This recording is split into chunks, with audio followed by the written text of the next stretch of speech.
కూటమి ప్రభుత్వంపై భూమన కరుణాకర్ రెడ్డి విమర్శలు గుప్పించారు. లడ్డూ కల్తీపై అసెంబ్లీలో అబద్ధాలు మాట్లాడారన్నారు. తనను సుబ్బారెడ్డిని అరెస్ట్ చేయాలన్నది వారి ఉద్దేశమని విమర్శించారు.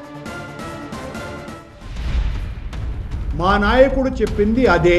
278 రూపాయలకు ఇందాపూర్ డైరీ మీ మాతృ సంస్థ, మీ మ్యానుఫ్యాక్చరింగ్ సంస్థ అయినటువంటి వాళ్ళు ఆ రోజున సరఫరా చేస్తే ఒకేసారి 658 రూపాయలకు ఎలా పెరిగింది అన్నటువంటి ప్రశ్నలకు సమాధానం చెప్పకుండా మీ ఇష్టం వచ్చినట్టుగా ఈరోజు శాసనసభలో వెంటనే సుబ్బారెడ్డిని నన్ను అరెస్టు చేయాలన్నది వాళ్ళ ఉద్దేశం. మాట్లాడినటువంటి వక్తలంతా కూడా నేరస్తులం మేమని, సుబ్బారెడ్డి నేనని, కనుక వాళ్ళను వదిలిపెట్టకూడదు అన్నటువంటి మాటలే వాళ్ళు మాట్లాడినారు. సిట్ తన నివేదికలో ఎక్కడా కూడా మమ్మల్ని దోషులుగా ప్రకటించాల. మేమేదో సుబ్రహ్మణ్య స్వామి చేత రిట్ పిటిషన్ వేయించినట్టుగా పచ్చి అబద్ధాలు చెప్తున్నారు. 7 కొండలను వైఎస్ఆర్ 2 కొండలు చేయాలని కుట్ర చేసినట్లు కూటమి నేతలు ఆరోపించడాన్ని భూమన తప్పుపట్టారు. 7 కొండలు శ్రీవారివే అని దివంగత వైఎస్ఆర్ జీవో ఇచ్చారన్నారు. గతంలో బ్రిటిష్ వాళ్ళు ఇచ్చిన జీవోను వైఎస్ఆర్ సవరించారన్నారు. దేవాలయాలలో, హిందూ దేవాలయాలలో అన్యమత ప్రచారం జరగకూడదు అనేటువంటి 747 జీవోను 352 కిలోమీటర్ల పరిధిలో ఉన్నటువంటి ప్రాంతమంతా కూడా ఆ 7 కొండలన్నీ కూడా వెంకటేశ్వర స్వామి క్షేత్రానివే అన్నటువంటి 746 జీవోలను ఇచ్చిందే రాజశేఖర్ రెడ్డి గారు.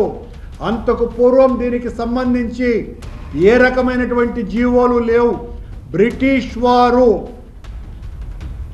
1894 ఆ ప్రాంతాన వాళ్ళు అది 25 కిలోమీటర్ల పరిధిలో ఉంది అన్నటువంటి జీవోను వాళ్ళు ఇస్తే దాన్ని సవరించి 352 కిలోమీటర్లకు పెంచి ఇది తిరుమల క్షేత్ర మహిమ, 7 కొండల క్షేత్ర మహిమనని ఆ జీవోని ఇచ్చింది రాజశేఖర రెడ్డి గారు. తన కూతురు పెళ్లిని హిందూ సంప్రదాయం ప్రకారమే నిర్వహించినట్లు వివరించారు భూమన. ఈ పెళ్లికి బాలకృష్ణ, రామ్మూర్తి నాయుడు కూడా వచ్చారని గుర్తు చేశారు. నేను మా అమ్మాయికి క్రిస్టియన్ మ్యారేజ్ జరిపినానని చంద్రబాబు నాయుడు గారు ఒక ఫోటో కూడా వేసినారు. చంద్రబాబు గారు, నా కూతురు పెళ్లిని నేను తిరుపతిలో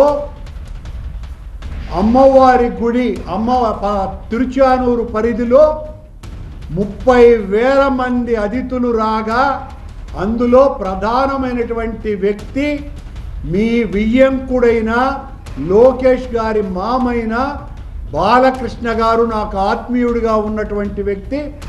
ఆయన వచ్చి నా కూతురు పెళ్లికి అక్షింతలు వేసినారు. అలాగే మీ తమ్ముడు, నా స్నేహితుడు నారా రామ్మూర్తి నాయుడు కూడా ఆ పెళ్లికి వచ్చినారు.